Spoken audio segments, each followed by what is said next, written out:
académico, analista económico.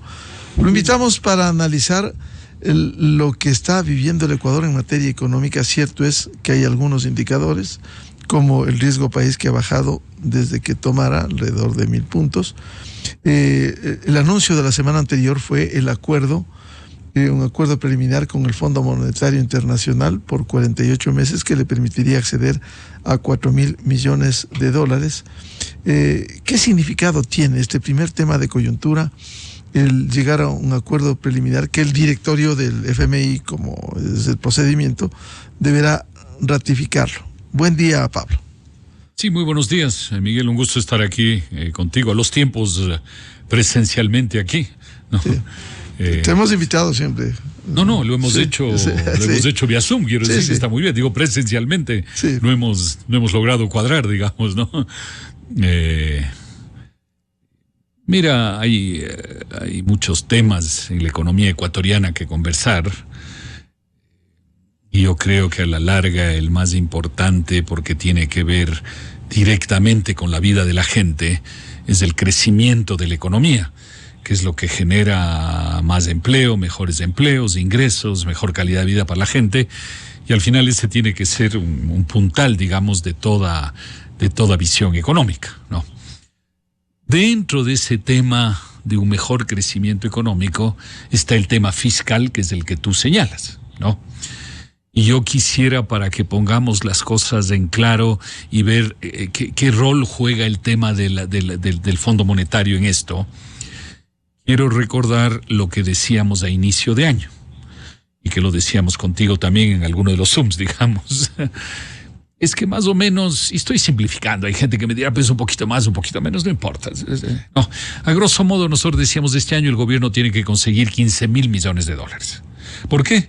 Porque va a tener un déficit de 5.000, tiene atrasos del año pasado de 5.000 que cubrir y tiene pagos de deuda de 5.000. Nuevamente estoy simplificando solo para poner las cifras en sencillo. 15.000, que es 5 más 5 más 5. Y decíamos cómo el gobierno va a cubrir esos 15.000. Bueno, uno, el tema tributario, entre la reforma de diciembre y la reforma de marzo, la del IVA, más las otras cosas, el ISD y esto, aquello, el gobierno quizás llegue a recaudar 3.000 millones. Exagerando, pero digamos, ya, pongamos nuevamente cifras redondas y con cierto optimismo, de los 15.000, 3.000 millones provendrían del tema tributario. Una segunda cosa era que nosotros decíamos, así como hubo 4 o 5.000 millones que vinieron del año pasado a este año de atrasos, no hay que engañarse. Habrá al menos 3.000 millones de atrasos, o un poco más incluso, de atrasos que pasarán del 2024 al 2025. No nos engañemos. No.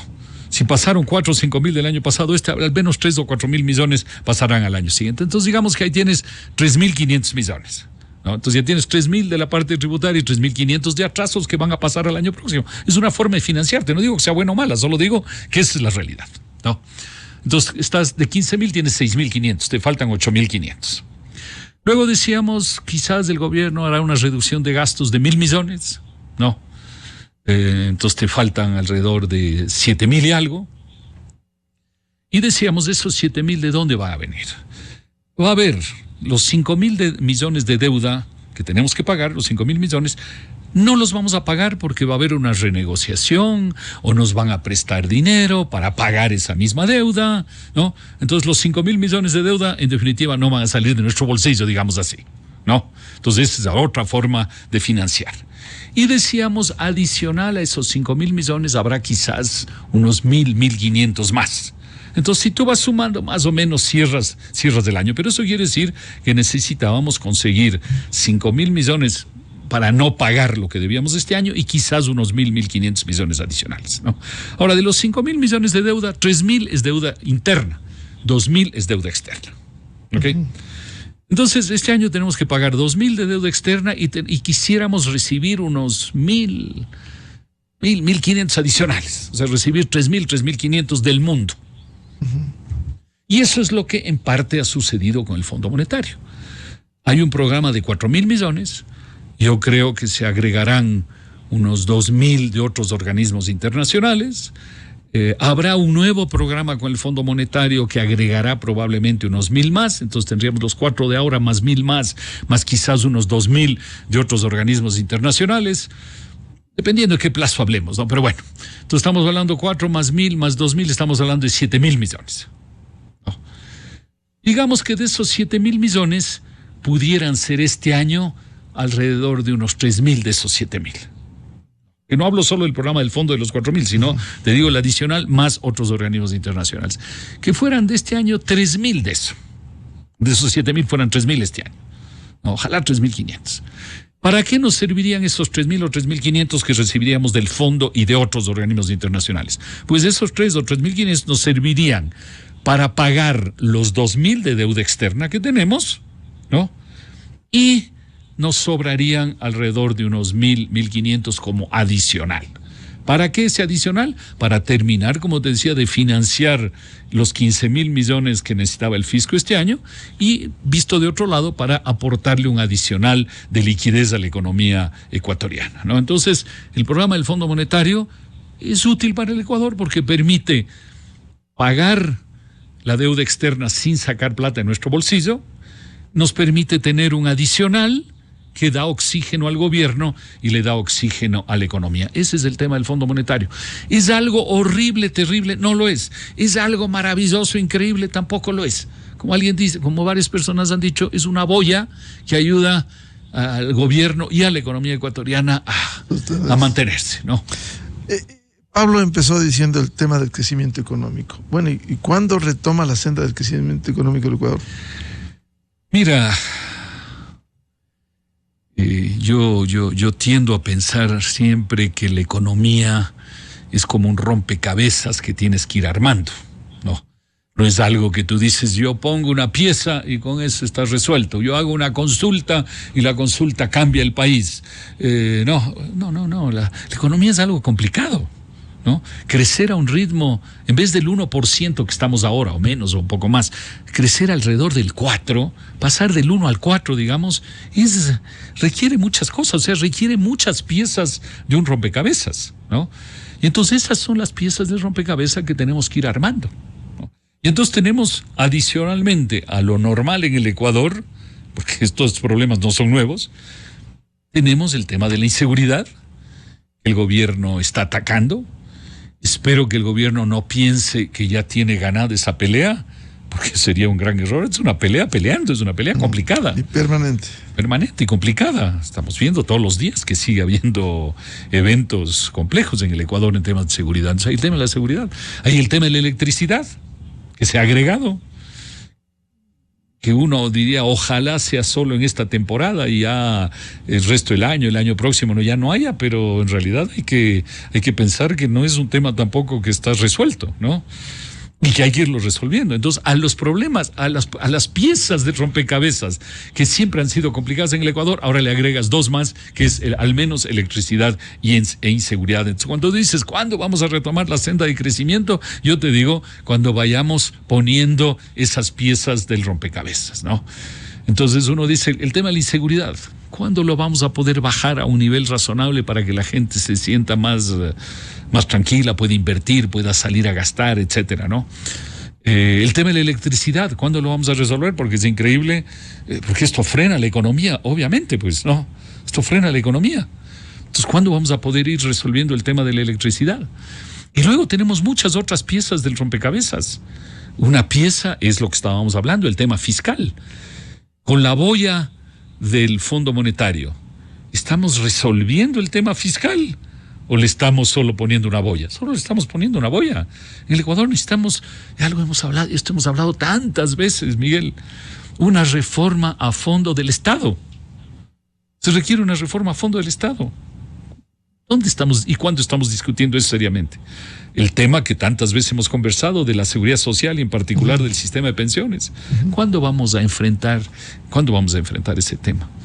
El tema del mercado laboral. El mercado laboral es un tema que tiene que mejorar en el Ecuador.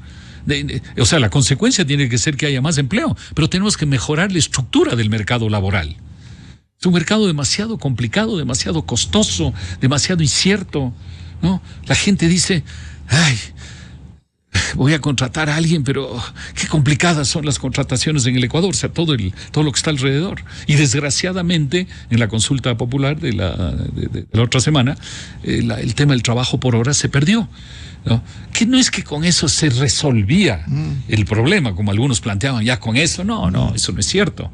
Pero era una pieza más de ese rompecabezas, ¿no es cierto? Entonces, ahí el tema del mercado laboral. Tenemos otro tema que es muy importante, que es empujar petróleo y minería en el Ecuador. Tenemos ahí dos riquezas importantes que deberíamos en el Ecuador tener la capacidad de manera sustentable, sensata, responsable, empujar el petróleo y la minería, ¿no? Pero ¿qué estamos haciendo más bien? Frenando el petróleo y la minería. Y esa es otra pieza del rompecabezas. Otra pieza del rompecabezas es la apertura al mundo. Bueno, esa probablemente fue el campo en que más se avanzó en el gobierno de Lasso, ¿no es cierto? El acuerdo con la China, se están negociando otros acuerdos, y ese me parece que es un tema bien importante como parte de las piezas del rompecabezas, ¿no? Y luego, detrás de todo eso, hay una pieza muy importante que es la calidad de la política en el Ecuador. Es decir, mientras no mejore la calidad de la política, no vamos a enfrentar ninguno de esos temas que acabo de señalar, porque los políticos, que al final nos representan para eso, no están en los grandes temas del país, están en temas absolutamente de intereses de ellos, de broncas de ellos, de discusiones de ellos, pero no están en los temas del país, ¿no? Tú ves incluso, y termino con eso, tú ves que en este tema mismo de las pensiones que tanto nos interesa, una reforma, entre comillas, ¿no?, que se aprobó hace un mes. Claro, el aumento a la composición del Consejo Directivo, ¿cuánto se ganó con eso? ¿Qué se gana con eso? No se gana nada, ¿no? Pero además, inicialmente la propuesta, acuérdate, era más amplia, ¿no? Que era convertir al BIES en un banco comercial, en definitiva. Eran una serie de cosas que no tenían ningún sentido. Entonces, los políticos se enfrentan al tema del IES. ¿Cuánto tiempo discutieron ese tema? ¿Desde cuándo venía eso? Desde el año pasado, al menos, ¿no? Qué pérdida de tiempo, en lugar de atacar el tema de las pensiones en su esencia, ¿no? En sus problemas de fondo. ¿Qué salidas? Sí. Entonces, todo este tema del rompecabezas no lo atacamos, Miguel, porque la estructura política en el Ecuador y digamos la manera de ser de la sociedad ecuatoriana nos impide atacar esos temas, pero hay que atacarlos. Entonces, queremos crecer 4%, hay que atacar esos temas. Claro. ¿Cuánto ha contribuido en la coyuntura en este análisis, Pablo, el incremento del IVA? Es parte de la boya que le da al país, pero también hay hechos que no han sido enfrentados en su totalidad. Subsidios, allí siguen los subsidios a los combustibles. Sí, por eso te decía que se requiere una reforma de fondo del sistema, del aparato estatal, ¿no? Una reforma de fondo. Sí, ahora la boya es, como tú dices, subamos el IVA y subamos el ISD, lo cual ambas cosas, sobre todo el tema del ISD, es muy malo para la economía, y luego cobremos un impuesto temporal, ¿no es cierto? ¿Ya cuántas veces hemos cobrado un impuesto temporal en los últimos 10 años o 15 años? Varias veces, ¿no? Se ha dicho, solo es por ahora que le cobro un adicional para poner orden en las finanzas públicas, y el siguiente sigue cayendo un nuevo impuesto temporal, ¿no? Entonces, son unas boyas para el Estado. Lo del Fondo Monetario implica pagar deuda con deuda, bueno, pero implica que vamos a recibir un adicional, y ese adicional sí es un aumento de la deuda. Entonces no estamos atacando la estructura de fondo, y la estructura requiere una reflexión sobre los ingresos y sobre los gastos, ¿no? El sistema tributario en el Ecuador, en el lado de ingresos, no es un buen sistema, tiene que tener una reforma a fondo. Y por el lado de los gastos, tenemos el tema de los subsidios a los combustibles que tú acabas de mencionar, que tampoco lo atacamos, ¿no? Se ha intentado, no digo que no se ha intentado, pero no se ha podido, ¿no? Por eso mismo, porque no hay la capacidad política en el Ecuador de ponernos de acuerdo. Seguimos con un pésimo subsidio a los combustibles, que este año estará a los combustibles importados, estará por encima de los 3.000 millones de dólares, ¿no? Y digamos que de los 3.000 focalicemos 1.000, ya, ok, 1.000 focalizados. Estamos malgastando otros 2.000. Es un tema que hay que atacar, y luego hay que atacar en general la estructura del gasto del Estado, ¿no? una enorme cantidad de gastos inútiles, a nivel nacional, a nivel de los municipios, a nivel de todo. Hay que volver a reflexionar ese tema. No es posible que el Estado ecuatoriano gaste 40% del PIB. Más de 45 mil millones de dólares este año es lo que va a gastar. ¿Cuánto de eso es mal gasto? Si tú me dices que el mal gasto es 10%, que debe ser mucho, que es más, digamos fuera 10%, son 4.500 millones de dólares de mal gasto. Pero supongamos que lo más probable es que hay 20% de mal gasto. 20% son 9.000 millones de dólares, ¿no? La gente dice, ¿dónde está el mal gasto? Yo, como ciudadano, veo el mal gasto todos los días. Yo voy a una entidad pública donde podría atenderme una persona y me atienden 3, y me atienden mal además. Yo camino por la calle y veo a cada rato edificios donde levanto la vista y ahí dice Instituto Nacional de no sé qué, no sé cuántos, y en muchos casos uno se pregunta, ¿y para qué existe este instituto? ¿Qué hace? ¿Qué hace? ¿Qué función cumple? ¿No? Y luego uno tiene que hacer trámites. Y dice, ¿y estos trámites por qué? ¿Por qué tengo que hacer estos trámites? Son trámites totalmente inútiles, que lo único que justifican es la existencia de esa institución que hace los trámites. Entonces, hay un enorme malgasto y todo se hace con nuestro dinero. Las empresas públicas, ¿no? Petroecuador, ¿cómo es posible que Petroecuador, que yo sepa, no tiene estados financieros auditados? ¿Y de esto cuánto tiempo venimos hablando? Exacto. Y no hay manera de... Es que de todo venimos hablando, ¿no? Entonces, tiene que haber una reforma de fondo del Estado ecuatoriano y eso no lo estamos haciendo. Estamos haciendo una cosita por aquí, una cosita por allá, subimos el impuesto, bajamos un pequeño gasto por acá, nos seguimos endeudando. Eso no es una reforma del Estado. Eso es mantener un Estado que, ojo, estemos conscientes, es un Estado que es un lastre para la sociedad ecuatoriana y los lastres que hacen. ¿Cuál es el concepto del lastre? Es algo que te frena, ¿no? Ese es, entiendo yo, es el concepto del lastre, es algo que te frena. Entonces, el gobierno ecuatoriano es en un 20, en un 30%, un lastre para la sociedad ecuatoriana, es decir, frena esa posibilidad de que crezcamos más y mejor. Entonces, ese es un elemento fundamental de este rompecabezas del que hablábamos, ¿no? Y el Estado, obviamente, tiene que enfocarse con calidad en las cosas importantes que tiene que hacer el Estado. Yo no estoy diciendo que no tenga que hacer, digo, tiene que hacer cosas importantes y bien hechas, ¿no? Por ejemplo, cierto tipo de inversión es necesario que lo haga el Estado. Cierto tipo de gasto corriente es necesario que lo haga el Estado, ¿no? Entonces, no solo es un tema de gasto, inversión o gasto corriente, es tema de las cosas útiles que tiene que hacer el Estado, que en parte son corrientes, en parte son gastos de inversión. Todo eso es lo que ayudaría a volver a tomar una senda de crecimiento, que además, Miguel, cuando decimos retomar la senda, el promedio de crecimiento del Ecuador en los últimos, no sé, 30, 40, 50 años, ha sido del 3,5%. 3,5%. Cuando la población crecía más, la población crecía probablemente alrededor del 2,5%, ¿no? Ahora la población crece menos, alrededor del 1,5%. Pero digamos, si tú creces 3,5% y la población crece 2,5%, solo te queda 1% de crecimiento de verdad por encima de la población. 1% es poquísimo. Por eso te digo, el Ecuador debería crecer 4%, ahora que la población crece 1,5%, más o menos, estoy redondeando, nos quedarían 2,5% de crecimiento por encima de la población. Eso ya mejoraría el mercado laboral, la situación de la gente, todo. Eso es un objetivo que no digo que sea fácil, pero debe ser el objetivo.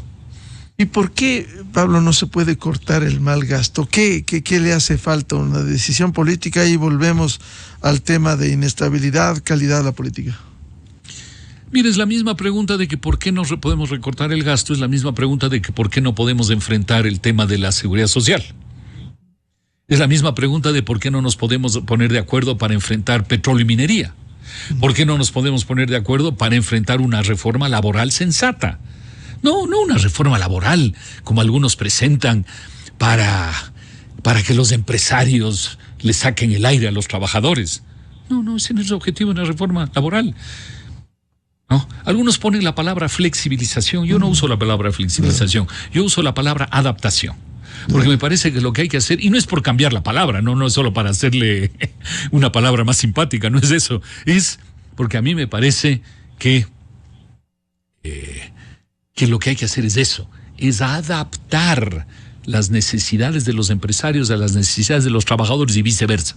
Tenemos que adaptar, ver cómo se enganchan, cómo adaptan las unas a las otras. ¿Sí? Entonces hay que cambiar. Entonces yo te digo, en todas esas cosas no nos ponemos de acuerdo. Entonces, entre otras cosas, no nos ponemos de acuerdo en la reforma del Estado y dentro de eso no nos ponemos de acuerdo en la reforma del gasto público, ¿no? Es la misma razón, la incapacidad política en el Ecuador de sentarnos y discutir sensatamente y seriamente de las cosas. Y no es que tú tienes que darme gusto a mí o yo tengo que darte gusto a ti, sino discutimos y encontramos una solución, tal vez no la perfecta, pero una solución que mejore las cosas en diversos aspectos en el Ecuador. No hay esa capacidad, no hay esa capacidad. Mira, incluso en el tema, tú sabes muy bien porque seguiste muy cerca el proceso, en el tema de la comisión de la seguridad social, del sistema de pensiones del año pasado. Darle sostenibilidad al fondo de pensiones. Ve, nosotros actuamos, si tú sabes, de la mejor buena fe, ni Augusto de la Torre, ni Doménica, ni ninguno de los participantes ni Andrea, ni nadie de los participantes en la comisión tenía algún interés particular en el tema. ¿Qué interés teníamos? Ninguno. Lo hicimos, por eso se llamaba Comisión Ciudadana, porque lo hicimos con la mejor buena voluntad para aportar un elemento de discusión. No pretendíamos que lo nuestro era perfecto. Puede haber 10 reformas mejores que la nuestra, pero era un espacio para discutir. Y tú sabes muy bien que hay mucha gente, o grupos de gente, que nos dijeron, con ustedes no nos sentamos. Es decir, el problema no hay ni cómo conversar. Sí, exacto. Y yo le decía a esa gente, y le decíamos a esa gente, vea, ustedes son ecuatorianos, nosotros somos ecuatorianos, ¿no es cierto? Sentémonos. Ya, a usted no le gusta mucho que la Comisión Ciudadana, ya no importa que le guste o no le guste, es una oportunidad de sentarnos a ver qué pensamos unos y qué piensan otros. ¿No? Con ustedes no discutimos. Entonces, ¿con quién discuten? Con los representantes políticos, etcétera.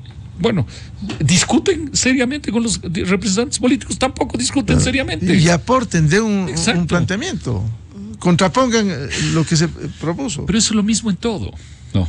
En petróleo y minería es lo mismo, ¿no? Los unos dicen hay que hacer petróleo y minería donde sea, en el Ecuador, porque es un gran potencial que tenemos que desarrollar. Los otros dicen no, por razones de medio ambiente y lo que sea, estamos en contra del petróleo y la minería.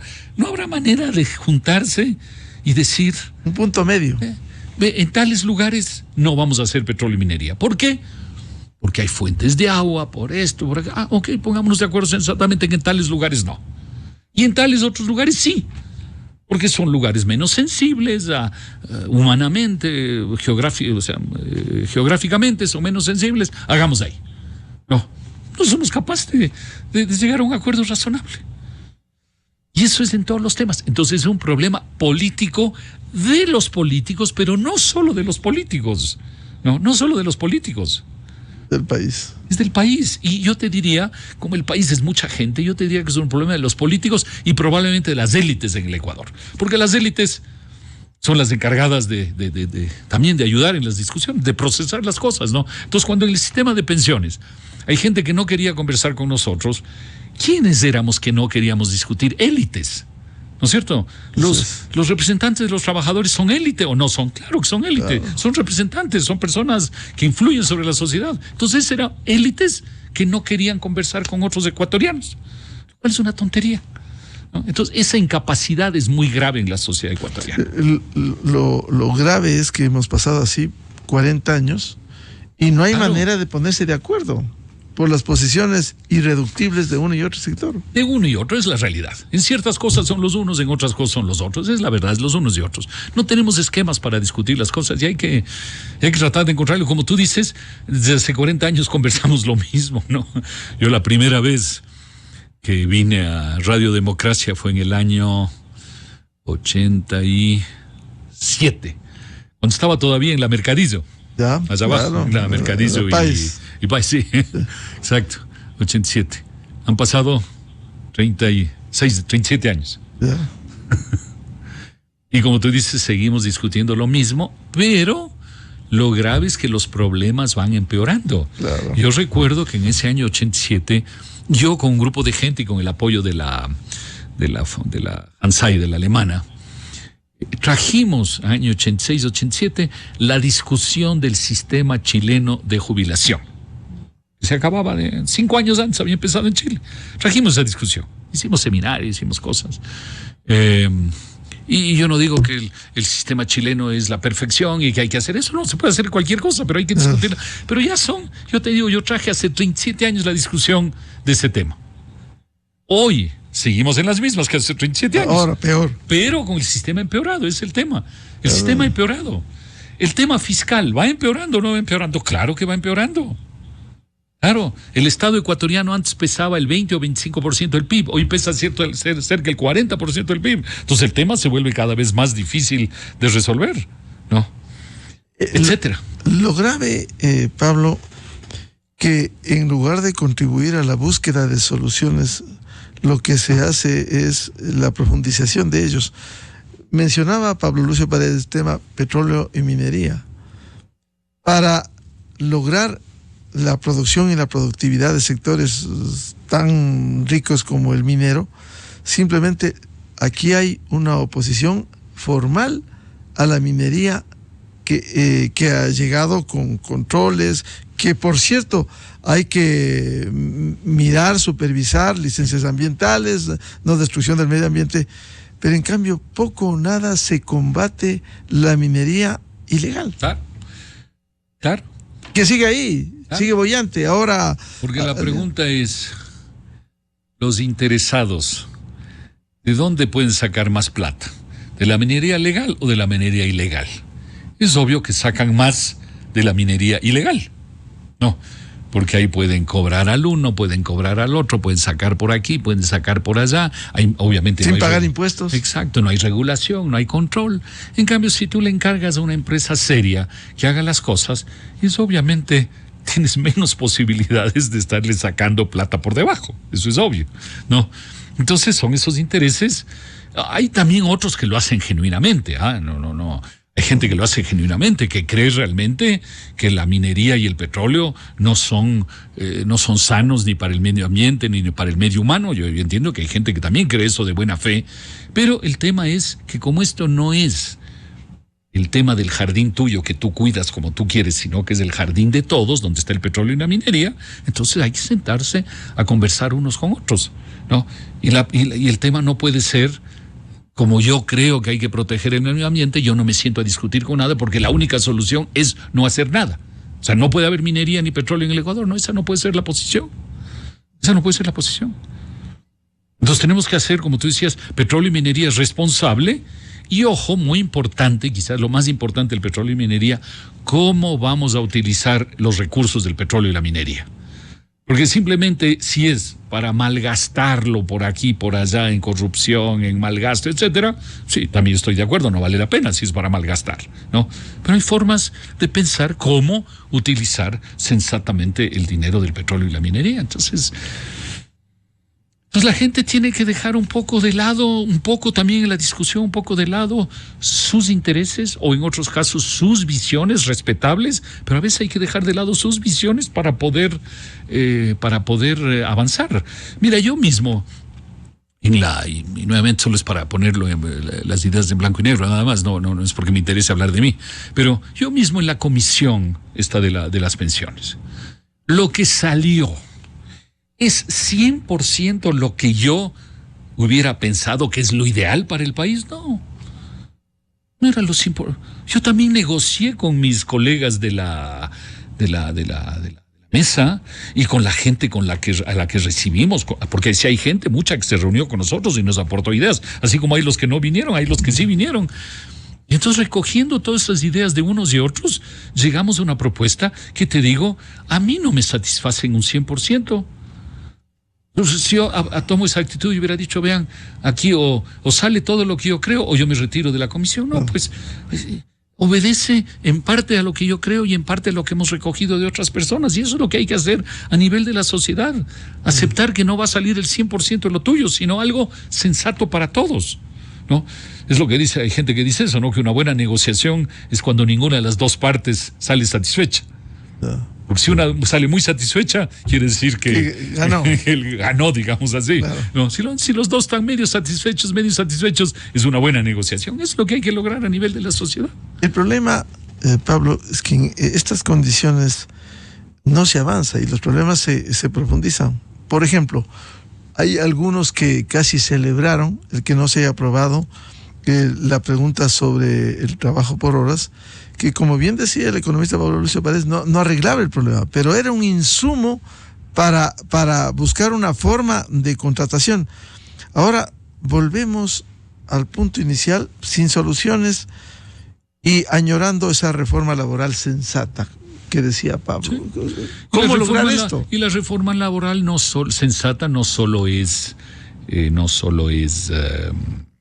tema del trabajo por horas, ¿no? Son cosas diversas que nuevamente hay que discutir entre unos y otros para ver cómo se empata de mejor manera las necesidades de los trabajadores y de los empresarios.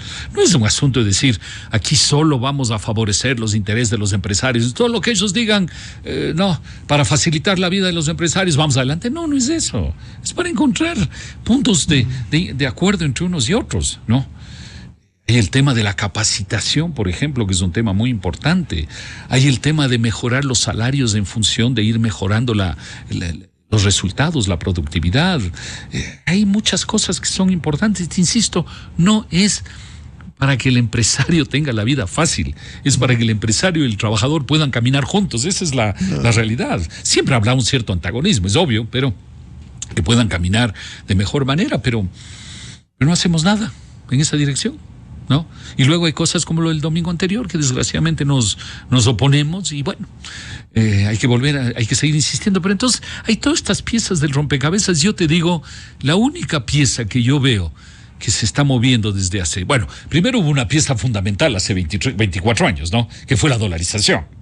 No, esa pieza es una pieza importantísima de la sociedad ecuatoriana. Podemos estar absolutamente seguros que sin la dolarización el Ecuador estaría peor. Porque todas las cosas que no nos ponemos de acuerdo, todos los manejos económicos malos, todas estas cosas se hubieran transmitido a través de inflación y devaluación, ¿no? Es decir, nosotros estaríamos más cerca. Claro, hay ejemplos de Argentina o Venezuela para citar. Esto iba a decir, con moneda propia. Probablemente no estaríamos en lo que ha vivido Venezuela estos últimos 25 años del chavismo, que es otra cosa, es peor, pero si hubiéramos estado cerca a la situación argentina, ¿no? Entonces, la dolarización es una pieza del rompecabezas que está ahí muy sólida. Eso es bien importante de estar conscientes de eso. Y eso es peor para la gente, para los pobres, que son los más afectados. Por supuesto. La dolarización, lo que ha sido más favorable es para todos, pero en particular para la gente más pobre. La gente más pobre les quedaría peor si no estuviéramos dolarizados. Entonces, ahí tenemos una gran pieza del rompecabezas que la pusimos hace 24 años. No importa cómo la pusimos, si fue... Digo, traumáticamente. Sí, fue pero está allí. Está ahí, exactamente, cayó del cielo, lo que sea, no importa, pero está ahí, como tú dices, esa pieza, y esa es una pieza fundamental, que está ahí, ¿no? De las demás piezas, yo te diría que hemos avanzado en los últimos 2 años, año y medio, en el tema de los tratados de comercio. Me parece que es una cosa bien importante, ¿no? El tema de China, ya mismo el tema de Corea, hay el tema de Canadá que se está conversando, el tema de los Estados Unidos está más complicado por la oposición del gobierno de Biden, en fin, pero se ha avanzado en eso, me parece sano, ¿no? El acuerdo con Europa que se firmó hace ya 7 años, es positivo, por supuesto que es positivo, ¿sí? Entonces, yo creo que esa pieza es la única que estamos avanzando y ojalá no venga alguien y la pare, digamos, ¿no? En el resto de cosas no estamos avanzando, ¿no? La reforma del Estado no estamos avanzando, pensiones no estamos avanzando. Decíamos contigo antes de empezar esta conversación, esta invitación por la cual nuevamente te agradezco, es que al menos este gobierno, si no va a enfrentar el tema de las pensiones, porque no lo va a enfrentar, Miguel, francamente, sí, no lo va a enfrentar en estos 8 meses que le quedan. Claro, aun cuando pasa el tiempo y se deteriora aún más. Sí. Un año que le queda en realidad, pero las elecciones son en febrero, entonces yo digo 8 meses hasta las elecciones. Aunque se deteriora más, pero no lo va a enfrentar. Pero una cosa que sí podría hacer el gobierno es abrir la discusión nacional. Eso sí podría ser. Decir, vean, necesitamos un tiempo de discusión, de reflexión. Yo propongo que lo hagamos y propongo que la gente que tiene propuestas venga con propuestas para discutirlas seriamente. no sentarnos como un show de decir, vamos un día a sentarnos a discutir el tema de la seguridad social. Esto no se discute, tú sabes, en un día, ¿no? Pero vamos a encontrar mecanismos para que la sociedad ecuatoriana discuta seriamente este tema, ¿no? Ya, ese va a ser el aporte del gobierno en materia de pensiones. Y ahí el siguiente gobierno, que capaz que es el mismo, no sabemos, el próximo gobierno ya se encargará de mover eso. Ya, tema de pensiones, el tema de los subsidios, el tema del petróleo y la minería, el mercado laboral, en fin, varias cosas, ¿no? La misma política social, cómo estamos llegando a la gente. ¿Estamos realmente llegando con buenas políticas sociales a la gente que más lo necesita o no estamos llegando? ¿O no estamos llegando? Es otro tema de discusión. Entonces hay muchas piezas de rompecabezas, pero no las estamos discutiendo en el Ecuador. Y bueno, ahora en la coyuntura hay el tema inseguridad y hay el tema electricidad, ¿no? Y el tema electricidad, mira, se resuelve con reformas importantes del sistema eléctrico, pero en este momento, así, digamos, ¿no? Se resuelve contratando más energía eléctrica. No hay otra manera. No, contratando más rehabilitar el parque térmico. Exacto. No tenemos de Colombia. Sí, volver y luego sentar las bases para que, como aprobaron demagógicamente en la Asamblea una ley de no más apagones, ¿de qué ha servido esa ley? O sea, ¿no? Exacto. Pero esa ley, según yo entiendo, da una apertura al sector privado, pero en pequeñas cosas, ¿no? En pequeñas... limitadas. Muy limitado. Y en realidad tendrías que hacer participar mucho más al sector privado, ¿no? Y entonces tienes que buscar hoy la manera de que sea público o privado, la gente traiga más kilovatios, ¿no? Megavatios al sistema eléctrico, ¿no? Y si yo soy un privado que digo, vea, yo estoy dispuesto a invertir tal plata, pero en condiciones razonables. No quiero que mañana me digan, usted no puede vender, o usted tiene que vender a un precio bajísimo, o tal cosa. No. Déjeme invertir y poder actuar sensatamente, ¿no? No es que voy a cobrar unos precios increíbles, voy a cobrar precios sensatos que me permiten recuperar la inversión. Entonces, hoy debería haber un gran esfuerzo público y privado, juntos o separados, no importa, para tener más megavatios. Porque ya abril, mayo ya está perdido, no vas a instalar megavatios en un mes, no, pero pensemos de aquí a 8 meses, ¿no? ¿Cuándo es el siguiente riesgo? El siguiente riesgo es, me imagino que en diciembre, enero, el siguiente estiaje. Volvemos, escasea el agua y vuelve el mismo problema. Exacto. Círculo vicioso. Ahora, en 8 meses puedes instalar ciertas cosas, sí puedes instalar. Puedes instalar muchas cosas, no, pero puedes instalar ciertas cosas, sí. Puedes hacer una nueva central hidroeléctrica grande, obviamente eso no se puede hacer pero es más, ahora ya tenemos demasiadas centrales hidroeléctricas y sabemos que son muy dependientes del clima, ¿no? La ventaja del otro tipo de centrales es que son menos dependientes del clima, se las puede prender y apagar, ¿no? Según las necesidades. En cambio, las centrales hidroeléctricas no es que les prendes y apagas. Si hay agua, funcionan. Y si no hay agua, no funcionan nomás. Así es. No, entonces no es que prendes o apagas, ¿no? Entonces tenemos que tener centrales que también prendes y apagas. ¿Sí? Y uno dice, bueno, pero son más costosas que las hidroeléctricas a la larga. Pero más costoso es no tener luz. No tener. Pero todo sistema eléctrico razonable tiene que tener una parte de energía básica, importante, como la hidroeléctrica, pero tiene que tener adicionales de energía que puede ser más cara, pero es mucho más flexible. Se le prende y se le apaga cuando se necesita, digamos así, ¿no? Entonces, esa que prendemos y apagamos, necesitamos que haya más en los próximos 8 meses, y eso puede ser del gobierno en ciertos casos, pero tiene que ser privado en otros casos. Hay que permitir al privado que ponga su plata y pueda recuperar su plata. Al final, el que pone la plata lo que quiere es recuperar la plata. No. Ahora, si tú le dices, si él dice, yo voy a recuperar mi plata ganándome 50% al año, bueno, yo te digo, no, pues no se trata de eso, ¿no? Pero que recuperes tu plata sensatamente, pero que recuperes, ¿no? Si no me equivoco, desde la época de Correa, en la ley eléctrica, no estoy 100% seguro, y tal vez si me equivoco pido disculpas, pero creo que hay algo en la ley de la época de Correa que dice que en la tarifa no se puede recuperar el costo del capital. Por esas cosas que había en esa época increíbles. O sea, ¿cómo haces una inversión de cualquier cosa y no te dicen recuperar costos? Pero el costo del capital no lo puedes recuperar. Entonces ¿cómo me meto? Claro, ¿cómo me meto? ¿No? Es igual un poco como en el sistema de pensiones cuando se dijo que el IES tenía plata y que el gobierno ya no iba a pues, aportar el 40% porque no eso necesitaba. no es y que un economista diga eso Sí, es increíble. sin medir que un sistema de seguro social aquí o en todo el mundo necesita recursos previsionales. Exacto, tiene que ir acumulando para el futuro. Entonces, si tiene un poco hoy, no es que no necesita, es que tiene que seguir acumulando. Para sostener. Lo mismo es ¿cuál es el sentido de poner, y nuevamente, si estoy equivocado, pido disculpas, pero que poner en la ley que la tarifa no puede recuperar el costo de capital? O sea, explícame cuál es el sentido de eso. ¿No? Sí. Pablo, para concluir este diálogo muy interesante, volvemos al tema inicial que decía Pablo Lucio Paredes. Si aquí no hay una calidad de la política, sí, todo se concentra en eso. Sí, o sea, así es. Seguirán estas decisiones. Sí, sí. Y la política, ojo, no es solo, yo te insisto, Miguel, no solo es los políticos. Obviamente una buena parte de la política son los políticos que la hacen. Claro. Pero no solo la política, no la hacen solo los políticos.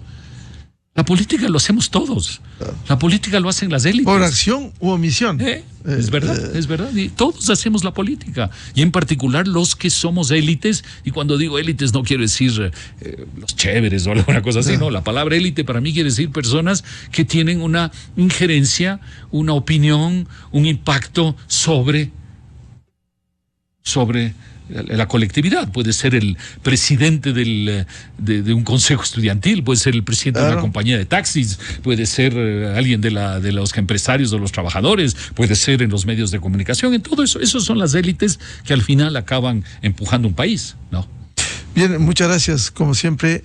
Las reflexiones con el economista Pablo Lucio Paredes de la situación económica y lo que estamos viviendo hoy en el Ecuador. Muy amable, Pablo. Un gusto, Miguel, un abrazo a todos. Gracias. Muchas gracias. Con esto cerramos la jornada de entrevistas y debates, la opinión diversa y libre en la revista de Opinión Democracia. Le recomendamos en Exa FM, ya viene el show de la papaya, y a los miles de seguidores de la revista de Opinión Democracia, muy gentiles por el seguimiento aquí y en el mundo. Feliz lunes, feliz inicio de semana. La revista de Opinión Democracia, buscando la verdad en todas partes. Bonjour y Quesos Kiosco presentan Habitantes del Universo Naranja. Prepárense para una reunión que trasciende los límites del tiempo y el espacio. Es hora de unirnos nuevamente para compartir momentos inolvidables y protagonizar el evento musical más importante del Ecuador.